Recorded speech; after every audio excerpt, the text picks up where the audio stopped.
Salut chers managers, bienvenue dans le tuto de DS Méthode, votre cabinet de consultance en informatique qui vous aide à booster vos compétences en Excel, Power BI et aussi tous les logiciels du pack Office.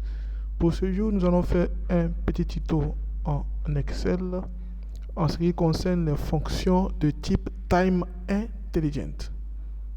Ok, on va ici essayer de renseigner les colonnes vides de ce tableau à l'aide des fonctions Time Intelligent qui sont sur Excel. Ok, on nous demande ici dans la colonne C de renseigner le nom complet. Alors ici, nous allons faire appel à une fonction qui se nomme fonction joindre texte. Double-clic. Et là, on nous demande ici le délimiteur qui ne rien d'autre l'espace qu'on veut qu'il existe entre le nom et le prénom. J'ouvre les guillemets, espace, je ferme les guillemets. Point virgule, on ignore les cellules vides. Et le texte 1 n'est rien d'autre que le nom. Oh, je vais mettre point virgule, zut, une erreur de frappe. Point virgule, le texte 1 n'est que le nom. Ok, point virgule, le texte 2 n'est que le prénom. Là, nous constatons que la formule a masqué la cellule B9. On va faire cliquer ici, descendre d'un pas vers le bas, fermer la parenthèse. Ok. Qu'est-ce qu'on constate? Automatiquement, le nom complet s'est mis là sans qu'on ait à se fatiguer. Double-clic et la recopie se fait automatiquement. On nous demande dans la colonne F de mettre le jour de naissance. Comment s'y prendre? On voit que M. Kwasi Romi est né le 15 février 1985. Le jour de naissance doit être normalement le 15. Bon, on ne va pas écrire de façon manuelle. On va faire appel à une fonction qui se nomme la fonction jour. Égale jour. Double-clic, le numéro de série n'est rien d'autre que la date de naissance dans la cellule D9. On clique sur la cellule, on ferme la parenthèse et le jour s'affiche. La recopie, ok. On demande ici le mois de naissance. On veut savoir si la personne est née en janvier, en février ou en mars. Ici, on va faire appel à la fonction texte pour mettre du texte. Double-clic. La valeur ici n'est rien que la date. On clique sur la cellule. Point virgule, on veut que ça soit au format mois. On va mettre M 4 fois. On ferme la parenthèse. Ok, donc ici, le mois de février s'affiche. Double-clic.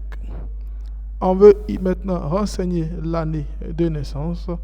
On va faire appel aussi à une fonction qui est la fonction année. Année. Double-clic. Le numéro de série n'est rien d'autre que la date de naissance. On ferme la parenthèse. Ok. L'année ici automatiquement s'affiche. Nous voulons déterminer l'âge de chaque collaborateur. Pour ce faire, nous savons que l'âge n'est rien d'autre que la différence entre la date de naissance et la date d'aujourd'hui. Nous ferons appel à une fonction cachée d'Excel qui est la fonction date différence entre les dates. Date diff. Et là, nous avons notre premier argument, c'est la date de naissance, point virgule, et on fait appel à la date d'aujourd'hui. Alors, nous n'allons pas renseigner la date d'aujourd'hui. Excel nous donne la possibilité encore avec une formule qui se nomme aujourd'hui. Aujourd'hui, ça renvoie directement à la date d'aujourd'hui. Double-clic, on ferme la parenthèse. Point virgule, nous voulons maintenant que la date s'affiche sur le format année. On va ouvrir les côtes, mais Y pour years en anglais qui veut dire année. On ferme les côtes, on ferme la parenthèse. Ok. Notre collaborateur Kwasi Romi a 38 ans. Donc clic, automatiquement la formule remplit les autres colonnes.